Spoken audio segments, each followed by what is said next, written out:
생각해보면 우리가 어렸을 때 꿈꾸던 미래의 자동차는 전기차는 아니었던 것 같아요. 하지만 차가 혼자서 운전해서 가는 자율주행차, 이건 확실히 우리가 상상하던 자동차죠. 그 상상은 테슬라가 FSD를 통해서 우리 현실로 가져오고 있습니다. 그러면 자율주행 말고 또 우리가 어렸을 때 꿈꾸던 미래의 자동차는 뭐가 있었죠? 하늘을 나는 차. 이건 진짜 모두가 상상하던 거잖아요. 실제로 소설, 만화, 영화 할 것 없이 많은 작품들에서 하늘을 나는 차를 다루기도 했었는데 대표적인 건 역시 영화 백투더퓨처죠. 1편 마지막에 브라운 박사가 Rose, where we are going, we don't need Rose 라는 명대사를 날리면서 드로리안을 띄우는 장면, 아마 많은 분들이 기억하고 계실 겁니다. 저희 세대한테는 또 해리포터가 인상 깊게 남아있죠. 해리포터와 비밀의 방에서 해리랑 론이 호그와트 급행열차를 놓쳐가지고 이 하늘을 나는 포드 앵글리아를 타고 날아가는 거, 이것도 기억하고 계신 분들 많으시죠. 그러니까 하늘을 나는 자동차라는 건 어디 해리포터에나 나올 법한 마법 같은 거였습니다. 모두가 상상은 하지만 뭐 그냥 재미로 상상해보는 거였죠. 그런데 이번에 그 마법 같은 일을 현실로 만들어주는 차가 나왔습니다. 알레프 에어로노틱스의 모델 A라는 플라잉카인데요. 이거 그냥 컨셉트카 같은 게 아닙니다. 이미 미국에서 생산을 시작했고요. 곧 소비자 인도도 이뤄질 거라고 하는데, 야, 점점 세상이 우리가 어릴 때 꿈꾸던 그 미래의 모습으로 나아가고 있다는 생각이 듭니다. 과학의 힘이죠. 오늘은 알레프 에어로노틱스는 어떤 회사인지, 모델 A라는 차는 대체 어떤 차인지, 넘어야 할 현실의 벽은 어떤 것들이 있는지까지 한번 말씀드려보도록 하겠습니다. 이번에 플라잉카를 만든 알레프 에어로노틱스는 올해로 10년차 스타트업입니다. 2015년 10월 21일에 창업이 계획됐다고 하는데요. 이날이 바로 영화 백투더퓨처2에서 주인공 마티 맥플라이가 미래로 도착한 바로 그날입니다. 아주 상징적인 날이죠. 이날 미국 캘리포니아 팔로알토의 한 카페에서 지금 알레프 에어로노틱스의 CEO 짐 듀커브니와 엔지니어 친구 3명이 모였다고 해요. 짐 듀커브니는 원래 인텔렉트 소프트라는 꽤 성공한 IT 컨설팅, 소프트웨어 개발 회사의 설립자였는데 그것보다 더 중요한 건 SF 덕후였다는 겁니다. 왜 덕후라고 말씀드리냐면 이 사람은 그냥 SF를 좋아하는 걸 넘어서 자기가 온라인 SF 사이트 사이언스 픽션 소사이어티를 만들고 운영하면서 직접 여기에 글을 창작해서 올릴 정도였기 때문입니다. 우리나라로 치면 문피아 같은 걸 만들어서 여기에 웹소설 같은 걸 올리던 사람이었어요. 왜 이 사람이 백투더퓨처의 미래로 간 날짜 2015년 10월 21일에 집착하면서 이날을 창업의 날로 정했는지 아시겠죠? 아무튼 이날 이 4시 카페에 모여가지고 한탄을 했다고 합니다. 영화 속 미래인 2015년이 됐는데도 왜 아직도 하늘을 나는 차가 없는 거야? 라면서 이 카페 냅킨에다가 첫 아이디어를 그렸다고요. 여기서 핵심은 날개를 달지 말자라는 거였습니다. 당시 미국에는 조비 에비에이션이나 아처 에비에이션 같은 이 전기 수직 이착륙 항공기 eVTOL이라고 하는 에어택시를 만드는 스타트업들이 있었는데 짐 듀커브니가 생각했을 때는 이게 차세대 비행체가 아니었던 겁니다. 형태 자체가 헬리콥터나 비행기에서 조금 작아졌을 뿐인데 이게 왜 차세대 비행체냐라는 거였죠. 그러면서 짐 듀커브니와 친구들은 집 주차장에 주차하고 도로 위를 달리다가 필요할 때만 뜨는 진짜 플라잉카를 기획하게 됩니다. 그런데 날개가 없이 날아다니는 자동차, 이런 형태의 물건은 세상에 나온 적이 없었기 때문에 이 4사람은 약속을 합니다. 만약에 우리가 열심히 기술 개발을 했는데도 불구하고 6개월 안에 하늘을 나는 차를 만들 수 있는 해결책을 찾지 못하면 깔끔하게 포기하고 각자 갈 길 가자 라는 약속을 했다고 하는데, 다행히도 이 4사람이 다 물리학, 수학, 엔지니어링 전문가였기 때문에 방법을 6개월 만에 찾아서 지금까지 오게 됐다고 합니다. 알레프 에어로노틱스에 대해서는 약간의 오해도 있는데요. 우리나라 KBS를 비롯해서 많은 언론들이 일론 머스크의 스페이스X가 알레프 에어로노틱스에 투자했다, 지원했다 라고 말했는데 이건 사실이 아닙니다. 실리콘밸리에서 노스트라다무스 같은 예언가로 통하는 전설적인 투자자 팀 드레이퍼라는 사람이 있는데, 이 사람은 남들이 그게 되겠어? 라고 비웃는 황당하고 급진적인 아이디어에 초기 투자를 해서 대박을 터뜨리는 걸로 유명한 사람입니다.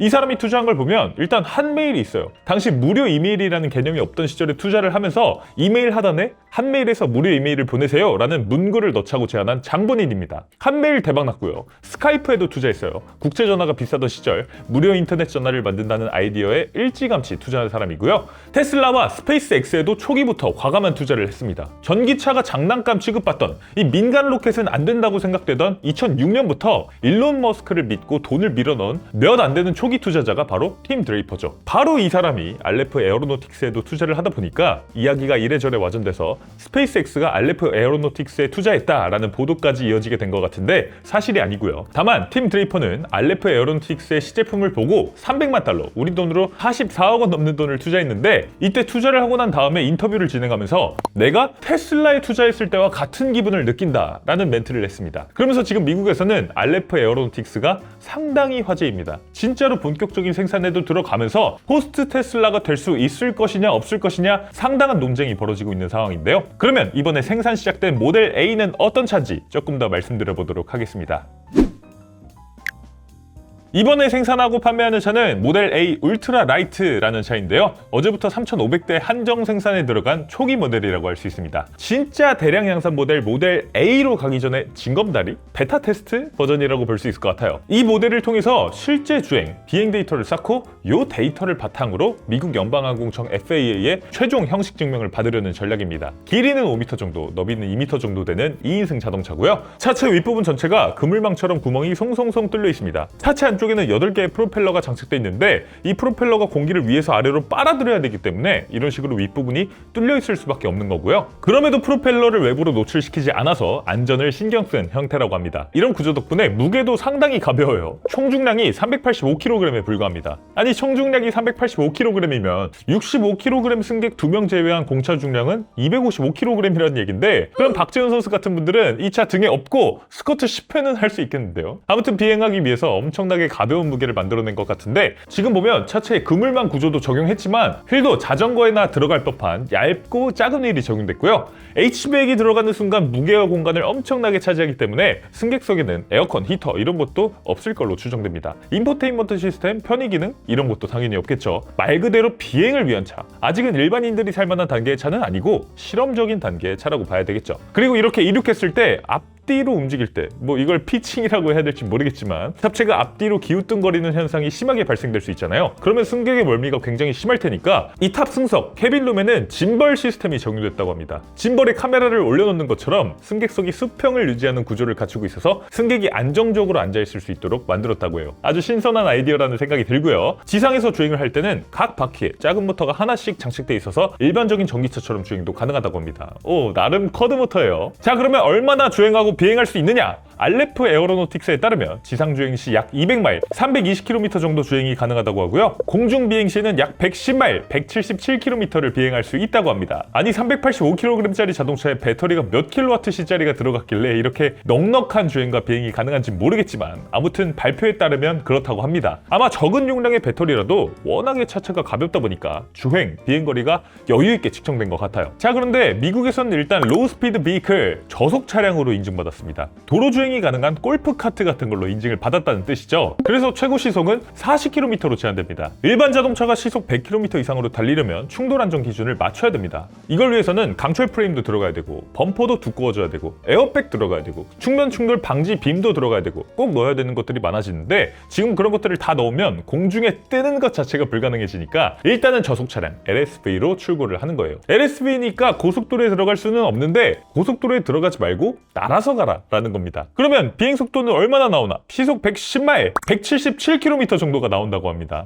진짜로? 당장 믿기는 어렵지만 발표에 따르면 그렇다고 해요. 물론 지금 당장은 규제가 허용되지 않기 때문에 통제된 환경에서만 사용 가능으로 비행이 제한된다고 합니다. 안전이 제일 문제인데 기본적으로 장애물 감지 및 회피 시스템, 글라이드 착륙, 이 활공 착륙 시스템이 탑재되고요. 또 발사식 파라슈트도 기본으로 탑재돼서 위급 상황 시에 탈출을 돕는다고 합니다. 가격은 약 30만 달러, 우리 돈으로 4억 4천만 원 정도고요. 3,500대 한정 물량은 이미 다 계약됐고 이렇게 번 돈을 가지고 2035년까지 양산형 모델 A를 진짜로 개발해서 대량 생산하고 배당 가격을 토요타 코롤라나 포드 포커스 수준으로 낮출 예정이라고 합니다. 토요타 코롤라가 지금 미국에서 가격이 대략 25,000달러 정도인데 3,700만 원에 하늘을 나는 차를 만들겠다는 거예요. 지금 당장은 허황된 말로 느껴질 수 있습니다. 저도 사실은 반신반의하는 마음이 들어요. 하지만 10년 전에는 전기차도 자율주행도 그랬습니다. 전기차 100km 내외를 주행하는 동네 마실용차는 되지만 서울에서 부산까지 가는 전기차는 안 되지. 배터리도 그렇고 충전소도 그렇고 그게 될 수가 없어 라고 했었고요. 자율주행은 더더욱 꿈도 못 꿨죠. 고속도로에서 차간거리 유지나 해줄 수 있지 극악의 환경이라고 할 수 있는 서울 도심부터 골목까지 차가 스스로 주행할 줄은 누구도 몰랐습니다. 그런데 10년이 지난 2025년 현재 그 모든 것들이 현실화가 됐죠. 플라잉카도 우리가 지금은 비웃을 수 있습니다. 저게 무슨 차라고,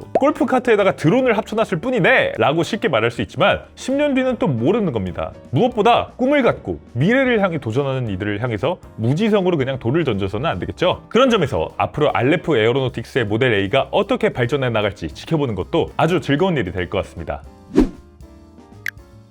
물론 전망이 낙관적이기만 한 것은 아닙니다. 인생은 실전이라고 하잖아요. 그만큼 알레프 에어로노틱스가 넘어야 할 현실의 벽은 상당히 높다고 할 수 있습니다. 일단 가장 큰 문제는 자동차 법규와 항공 법규가 서로 상충한다는 점입니다. 자동차에서 제일 중요한 건 안전입니다. 안전을 위해서 차는 기본적으로 튼튼해야 돼요. 강철이나 알루미늄 프레임, 에어백, 크럼블 존이 필수입니다. 그런데 비행체에서 제일 중요한 건 무게입니다. 뜨기 위해서 무게를 1g이라도 줄여야지 공중에 뜰 수가 있고 비행거리도 늘어날 수 있게 됩니다. 이 둘은 서로 상충되죠. 지금으로서는 둘 다 만족시키는 것이 현실적으로 불가능합니다. 모델 A 울트라 라이트가 LSV를 택한 것도 이런 모순 때문이죠. 앞으로 플라잉카의 진정한 상용화를 위해서는 무거워지면 비행이 안 되고 비행이 되면 땅에서는 제대로 달릴 수 없는 이 모순부터 극복해야 될 겁니다. 자, 그리고 지금 알레프 에어로노틱스가 미국에서 받은 허가는 Special Airworthiness Certification이라는 특별 가망 증명입니다. 이건 시범 비행이나 전시 목적으로 잠깐 날려봐도 좋다라는 임시 면허예요. 그러면 일반인이 이 차를 진짜로 돈을 내고 차를 날리려면 Standard Airworthiness Certification 표준 가망 증명을 받아야 됐는데 이건 보잉이나 에어버스가 받는 수준의 검증입니다. 쉽게 말해서 부품 하나하나가 수천만 번의 테스트를 통과해야 되는 건데 이 과정만 해도 최소 3년에서 5년이 걸린다고 합니다. 차를 사서 인증만 받다가 그냥 몇 년이 지나버릴 수도 있는 거예요.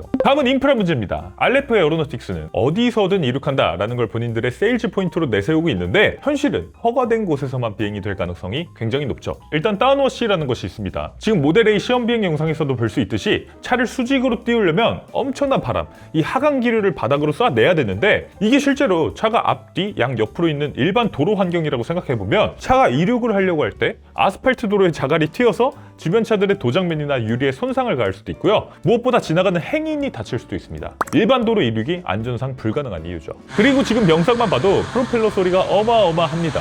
거대 프로펠러 8개가 동시에 돌아가는 소리는 드론 소리랑은 비교도 안 됩니다. 아주 시끄러워요. 이걸 도심 한복판이나 주택가에서 이륙하면 바로 민원폭탄 맞을 것 같습니다. 자, 그리고 하늘에는 차선이 없잖아요. 그러면 지금 모델 A 울트라 라이트 3500대 한정 생산이 실제로 다 이루어져서 도로에 깔린다고 해도 이 차들이 하늘에서 서로 제멋대로 날아다니면서 부딪히지 않게 관제를 해줄 무인 항공 교통관리 시스템 UTM이 필수적입니다. 그런데 이 시스템은 아직 전 세계적으로 구축 초기 단계예요. 그래서 지금 이 차를 출고받는다고 하더라도 실제로 도로 위에서 비행하는 건 역시 불가능에 가깝다는 생각이 들고요. 마지막으로는 결국 배터리 문제를 얘기하지 않을 수 없습니다. 비행기가 활주로를 쭉 달려서 뜨는 거, 이 양력을 이용하는 것과는 달리 제자리에서 추력을 이용해서 뜨는 건 에너지를 훨씬 더 많이 잡아먹는 일입니다. 배터리의 30~40%를 이륙하는 데에만 쓸 수도 있어요. 모델 A 울트라 라이트도 스펙상 177km를 비행할 수 있다고 하지만 항공 법규상 리저브 파워, 이 예비 전력은 반드시 남겨줘야 됩니다. 예를 들어서 착륙 실패 같은 것들에 대비해서 20분 이상 더 비행할 수 있는 전기를 남겨둬야 된다라는 그런 규정도 있죠. 여기에 탑승자 몸무게나 맞바람이나 이런 변수를 고려하면 실제 유의미한 비행거리는 절반 혹은 그 이하로 뚝 떨어지게 될 수 있습니다. 그렇다고 무게 때문에 배터리를 무작정 늘릴 수도 없는 상황. 야, 정말 해결해야 될 현실의 벽이 산더미인 것만큼은 분명해 보이네요.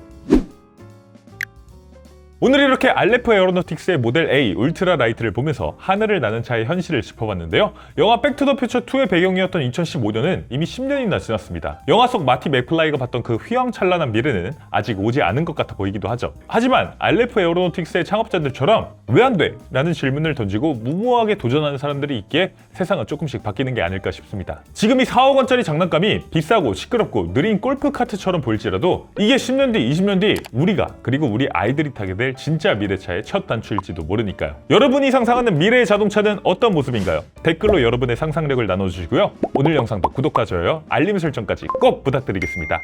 오늘 차플레이 여기서 인사드리겠습니다. 이영빈이었습니다. 감사합니다.